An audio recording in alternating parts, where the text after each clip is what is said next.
Welcome back to the Navy Sports Magazine. We're presented by the Navy Federal Credit Union. Navy swimming teams, of course, getting set for a trip to West Point coming up this Friday as they will take on their arch rivals on the banks of the Hudson with women's swimming coach John Morrison. And John, that the streak you all have against an arch rival, when we think of what rivalries are, we think of, certainly schools that share like-minded things, service to the country, obviously tremendous educations offered by both places. But how do you explain what this program that you're at the head of has been able to do from a consistency standpoint against its arch rival? Well, Pete, thanks for having me first off, and always a pleasure. Golly, it goes in a lot of hard work by a lot of people, and I'm just blessed with a great coaching staff, and certainly some a legacy of alumni that has set the tone for us, and so we have a tremendous support network to keep things going in the right direction, and we hope to do so this weekend. But that legacy comes with a lot of hard work, dedication, all the stuff that is desirable in being a student athlete is kind of an unspoken word in our program, and it's just expected. To that extent, the quality that each group that comes in and each senior class tries to maintain that legacy. A program like this isn't for everyone, and that legacy means something to every student athlete of yours that we get to talk to. They're cognizant of it, and they feel a sense of that sisterhood to make sure that they maintain the legacy. How hard is it to find student athletes that are willing to embrace that quality and want to be a part of something like that? A great question.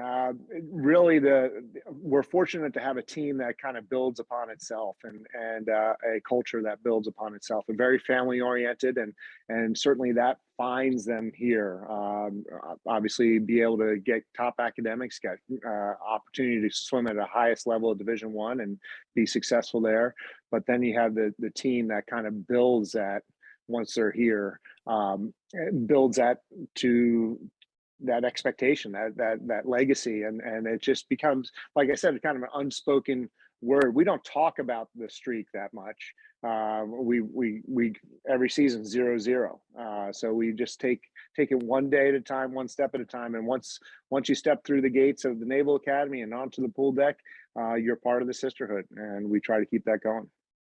We talk about it all the time. You have one of the finest facilities in the world to sell, not only a great education, but you've got one of the finest facilities in the world to sell for swimmers to train in and get better in.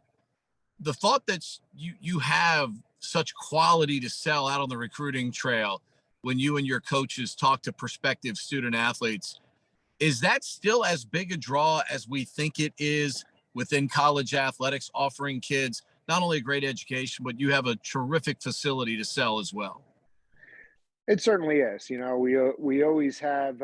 We've been blessed with. I mean, Lejeune Hall opened in the early '80s, so we've been blessed with a nice facility that once you step on campus and really take a look at it, it's important. But I think in the sport of swimming, and I think in all sports, they tend to look for student athletes that have that good fit for the institution, and that's the biggest sell. And once we get them here on campus, and they have an opportunity to not only view campus but also tour the pool, they realize the level of support our athletics get here at the Naval Academy, and we're really blessed to have that level. So yes, we are blessed with a great facility, but it's an all-encompassing recruiting process to get folks here and be a part of our program. I know each team is different. This institution prides itself on amazing leadership, teachings, and development. For you all in the pool, as you watch these swimmers grow, and as a coach, where's the challenge for you in knowing when to, maybe step on the gas pedal a little harder in terms of training, but also observing when your swimmers are coming to work, doing what they're supposed to do. As we know, that there's a limited window that they have each day to complete these activities. But as a coach, where's that challenge for you to know when you got to step on it a little bit more, and maybe even when to back off a little bit more? Sure, that's the kind of the art of coaching, right? You have your X's and O's, but then to understand the academy itself and all that our student athletes have to go through, and just kind of have a understanding of what's going on in their daily life, and how they're going to come over to the pool and come over and train. We kind of meld that into our program and what our expectations are. But it's pretty easy. I'm fortunate enough to teach too, so I teach swim classes, 2 to 3 a day, and I had that opportunity to gauge the attitude and mood of the brigade, not just the student athletes, and they tend to travel in packs, so that attitude and mood tends to carry through to the pool deck when we get them here at the pool deck. So there's times that we have to step on the gas because we know the academy is in this kind of little the mood of the academy is in a different space than we need to be, and then there's times that we know that it's getting really rigorous out there, so we got to hold back a little bit. So between learning the school and also our student athletes, we try to make that art of coaching a significant part of our program. You've been blessed with amazing leadership through the years, especially when you get to your first class swimmers. But how do they create a dynamic every year that, in the case of this year, a freshman like Lauren Walsh can hit the ground running as a freshman and feel every bit as comfortable and part of the team and compete within certainly the legacy and the expectations of what is expected at Navy, yet she can hit the pool, stroking right away for you all in such a positive way.